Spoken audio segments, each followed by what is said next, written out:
everyone who destroys you is shouting. Not everyone who controls you is giving orders. Not everyone who exploits you knows what they're doing. The most dangerous people in your life are often those who appear as the answer, like a support, like someone who understands you. But the truth is deeper, more hidden, and much darker. It's not about what they say. It's about what they never say. It's not about who they are.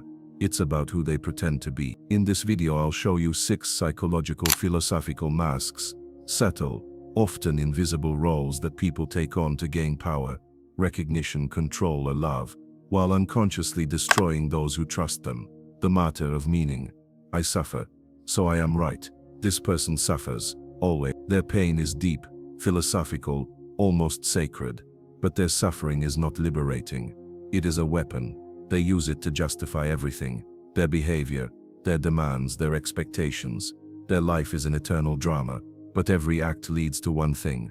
Since I'm in pain, you should adjust. Since I sacrifice myself, you must repay me. Since life has hurt me, I have the right to burden you. Existential philosophers like Kierkegaard and Camus warned, suffering can lead to awakening, but just as easily to tyranny, because the martyr of meaning doesn't want to heal. They want the world to dance around their wounds. The mirror of the soul, the person who always agrees. You meet them and think, finally, someone who understands me. They like everything you like. They think as you do. They want what you want. They're like a mirror that only shows your good sides. But do you really know them? It's not a person. It's a reflection. They have no light of their own. They feed on yours. In philosophy, this is a simulacrum, as Baudrillard wrote, a copy without an original. Over time, you feel that the relationship is empty, that you are alone, only with someone. And when you stop admiring yourself in their eyes, they vanish, or turn against you, feeling that their world is collapsing. Because they didn't love you, they loved who you let them be when they admired you. The silent saboteur, the master of suggestion. They will never tell you outright that you're wrong. They'll say, I don't want to discourage you, but, or you're brave, I couldn't do that. Or just be careful not to be disappointed. This is not criticism, it's cushioning. Soft, subtle, laced with care, but beneath this care is fear, their own, and a desire for you to never cross boundaries they themselves never dared to touch. These are people who sabotage you out of love. Because if you go further than they did, they will be left alone. Plato wrote about the prisoners in the cave who hated the one who went outside, not because he was bad, but because he stopped being like them. The rival in disguise, the friend who never genuinely rejoices. This is the one who is always close, cheering you on, liking, complimenting. But only when you don't threaten their self-image. When you begin to shine brighter, they start to fade. Not in your eyes, in their own. And then comes the subtle rivalry. I had that idea too. Good for you, I was actually helping someone at that time. You know someone who did it faster. This isn't hatred, it's jealousy disguised as praise. And if you don't recognize it, it will pull you into a dance of eternal comparison, and every victory of yours will be their defeat. Nietzsche wrote that the greatest test of friendship is the success of one friend. Not everyone passes it. The enlightened guide, the spiritual manipulator, they don't raise their voice. They don't enter into conflict. They hold the space. They support the process. They are not here to judge you. But they always know better. They are always a step ahead. They always find something in you that you still need to work through. This is not a teacher. This is a ruler in the guise of a master. They don't want your freedom. They want your dependence. Jung wrote that the most dangerous personas are those that hide their ego under the mask of spirituality, because they don't dominate by force. They dominate through your desire to grow, and growth becomes a cage. You won't notice when you stop seeking truth and start only seeking their approval. The empath who binds you, at first you feel understood, seen, accepted.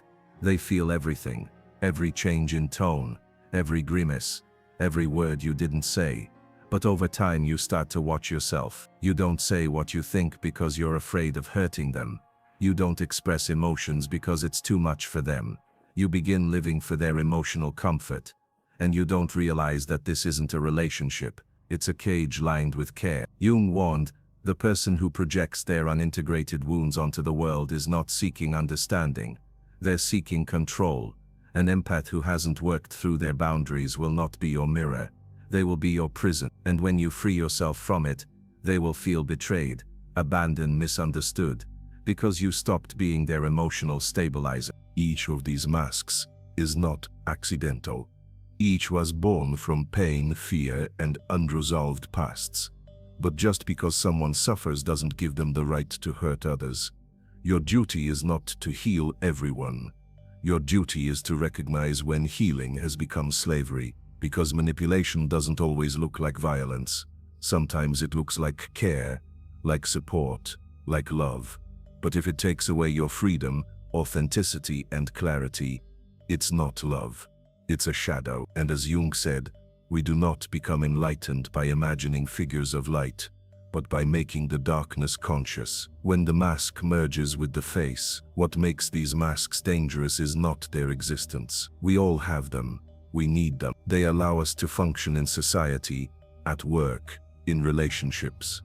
The problem begins when the mask never falls, when a person starts believing that they are the mask, when empathy becomes manipulation, spirituality becomes domination, and care becomes control. Carl Jung warned about this process as the greatest threat to spiritual development, identification with the mask. Because when you are not aware of your darkness, it takes the wheel. And then it's not you wearing the mask, it's the mask wearing you. What happens when you don't recognize the shadow? Ignorance is not innocence. Ignorance is consent. When you don't recognize that someone is cutting you down because they do it with a smile, you become a victim of your own need for closeness. When you don't want to notice that someone is sabotaging you because they wrap it in care, you become a hostage of your own empathy. And then, the relationship is no longer a place where two souls meet. It's a maze of emotional strategy, where every path leads to dependency. Philosophy says it clearly: what you don't name, you cannot transcend. As long as you don't name sabotage, you will keep adapting. As long as you don't name control, you will think it's love. As long as you don't name competition, you will think it's support. The shadow doesn't disappear, it waits. Jung believed that every person carries within them a shadow, the sum of everything they didn't want to know about themselves. But the shadow you won't see in yourself, you will see in others. You will start projecting it, or attracting it, because if you don't recognize your own inner manipulator, you will become addicted to people who manipulate you. If you don't meet your own victim, you will attract those who will be the victim for you, and they will drain you. If you haven't integrated your inner tyrant, you will look for guides who will spiritually enslave you in the name of growth. It's not the world doing this to you. It's your shadow looking for a stage. The courage to confront. Philosophy doesn't give you ready-made answers, but it gives you a mirror that doesn't lie. And when you look into it without escape, you begin to see unpleasant but liberating things. It's the moment when instead of asking what's wrong with me that they hurt me, you ask, why do I allow them to stay? Instead of asking how can I change them, you start asking why does their presence still feed something in me? And that's when you start the true process of philosophical purification, not by avoiding, but by confronting. Because not everyone who says I love you gives love. Not everyone who says I help you gives support. And not everyone who says I feel really feels you. They may only be suffocating you with their own chaos. How to distinguish truth from shadow? Ask yourself 3 questions. On the surface they are simple. In practice, revolutionary. Can I be myself with this person, without explanations, without corrections, without anxiety? Does this person allow me to grow, even if it means I drift away from them? Does their support cost me my self-worth? If the answer to any of these questions is no, you may not be in a relationship. You are in a contract you didn't sign. And as Sartre wrote, hell is not other people. Hell is other people we cannot leave. Exiting the maze. It's not about rejecting people. It's about seeing clearly. Because love without awareness is an illusion. Help without boundaries is self-destruction. Empathy without recognizing the shadow is self-manipulation. Carl Jung didn't say, avoid the shadow. He said, integrate it, embrace it, make it conscious. Otherwise it will control your life and you will call it fate. So make space for your shadow, for your strength, for your truth. You don't need to fight with others' masks. All you need to do is stop wearing your own. When silence hurts more than words in a culture full of noise, we have learned to fear shouting. But true violence doesn't always shout. Sometimes it's silent. It doesn't speak when you need answers the most. It doesn't explain when something goes wrong. It doesn't apologize because it doesn't have to. This silence punishes. Silence isolates. Silence says, think about what you did to not even deserve my reaction. It's not peace. It's emotional warfare without sound. In Stoic philosophy, we talk about apatheia, the balance of the soul that protects against impulse. But there's a difference between peace from love and silence from contempt. Silence can be a form of control, especially when the other person knows you will interpret it as a verdict. Some of these masks are attractive, especially the one we wear ourselves, those of us who try to save others. Because often in these relationships we're not only hurt, sometimes we are co-authors of destruction. You stay with someone who hurts you because you believe you can fix them. You feed their shadow with your strength. You justify, rationalize, suffer, because you want to be the one who saved another person's soul. But Jung said it clearly. You cannot heal anyone who doesn't want to meet their shadow, and you cannot save anyone who builds their identity on being lost. You are not a rescuer. You are just a mirror that someone wants to break because it shows too much truth. The greatest illusion, that love is enough. What often keeps us in toxic relationships is the belief that love will heal everything. But it won't heal. Love without awareness is an illusion. It's like pouring water into a leaky vessel and believing that pouring more will stop the leak. Love won't heal someone who doesn't want to be aware. It won't fix a relationship with someone who builds it on control, fear, and the need for dominance. Love without boundaries doesn't become salvation. It becomes self-destruction. And the hardest act of love is to leave someone you love, but who destroys your light. Why do we do this? The mechanism of illusion. Why do we fall into these masks so easily? Why don't we see them right away? Because each of these people, the martyr, the empath, the guide, the rival, gives us something we desire. Confirmation, attention, closeness, meaning. And it's this desire that makes us turn a blind eye to the red flags. As Pascal wrote, man is neither angel nor beast, and the misfortune is that he wants to be an angel, pretending that he has no beast in him. So when you meet someone who gives you exactly what you've been missing, not to reject them, but to ask the question, is this relationship based on my freedom or on my lack? Because what gives pleasure doesn't always give truth, and what gives comfort doesn't always give freedom. Ultimate responsibility. Jung said, what you don't work through in yourself will return to you from the outside as fate. In other words, as long as you don't meet your shadow, you will attract those who embody it. As long as you don't recognize your own wounds, you will be fascinated by people who press them. Not because they are bad, but because the soul wants healing. And healing begins with awareness. You can forgive, you can understand, but first, see, not for them, for yourself, because no one will save your soul from the people to whom you give it. How to recognize masks in daily life. Not everyone who wears a mask is aware they're doing it. And that's what makes these relationships so deceptive. Not because someone deliberately wants to destroy you, but because they don't even know who they are without that role. So how can you recognize the mask before it devours your trust? Pay attention not to words but to tension. Your body knows before your mind. If after a conversation you feel smaller, though no offensive words were spoken, if you feel guilty, even though you didn't do anything wrong, if you begin to explain your own because someone around you doesn't feel good, if you begin to remain silent to avoid offending. This is not harmony. This is emotional infiltration. It's a process in which your natural state is reduced by the presence of someone who doesn't accept your fullness.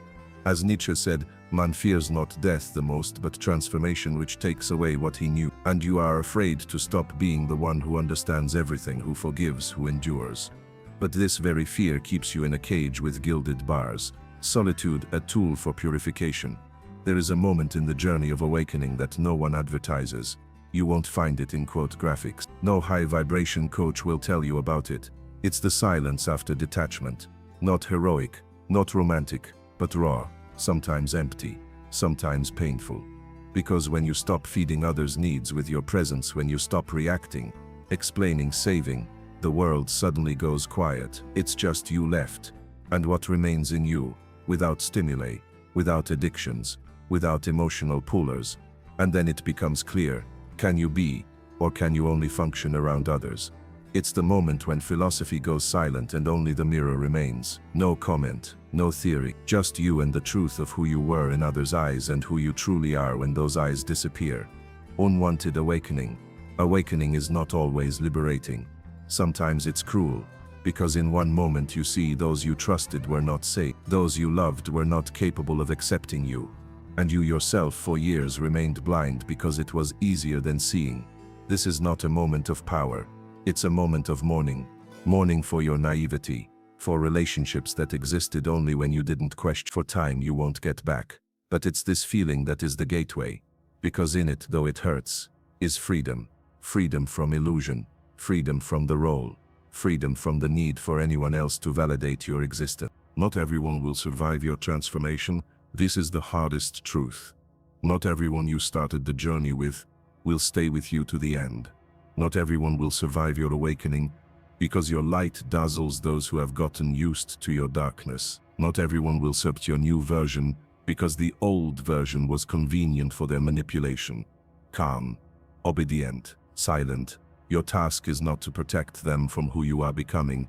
Your task is not to betray yourself for the sake of maintaining the illusion of closeness. As Kierkegaard wrote, the greatest risk is to lose yourself and not even notice it. Archetypal death.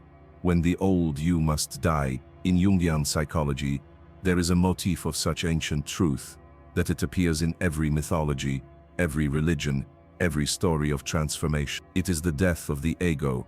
It's not about a physical end. It's about the end of an identity built on survival, on acceptance, on lies, on adaptation.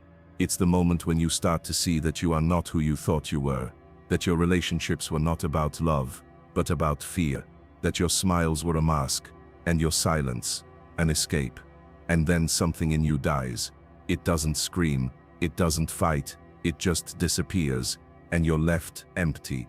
But this emptiness is the beginning, because only where the old man dies can the new one be born. Not built on trauma, but on truth. The shadow that doesn't disappear, it integrates. Jung never said that the shadow must be destroyed. It is not an enemy, it is not a demon. It's a part of you that was repressed because it was too intense, too wild, too uncomfortable. But when you integrate it, you stop being susceptible to manipulation, because no one can use your wounds against you if you know them, accept them, and embrace them. The shadow is the anger that protects you. It's the intuition that senses falseness. It's the strength that says enough. An integrated shadow doesn't destroy, it sets boundary. And when you accept it, you stop seeking saviors. You no longer need someone to give you what you've been denying yourself, because you stop being divided. You are whole, authentic. What to do when you see everything? This is the question asked by everyone who has passed through this inner darkness. What now? You will not return to your old roles. You will not pretend you don't see. You will not put back the mask that cracked, and it hurts, because you become lonelier, but also stronger. Because now you know your responsibility is not to fix others. Your responsibility is to live in accordance with what you see. It's an act of courage, not spectacular, not heroic, silent, every day. It's not raising a sword, but refusing to participate in the lie. It's saying no when your whole body is shaking. It's staying true to yourself when someone else leaves. It's speaking the truth, not for effect, but because you can no longer do otherwise. True courage, living in truth without an audience. In a world that rewards image, true courage is being authentic without an audience. Not for likes, not for approval, not for praise, but simply because you can no longer abandon yourself. As Camus wrote, a rebel is the one who says no, and through that becomes free. Your no to falseness, to illusion, to emotional masks, is not an act of aggression. It is an act of dignity, and what remains then is a life different from the one you knew. Quieter, truer, perhaps with fewer people, but with more of you.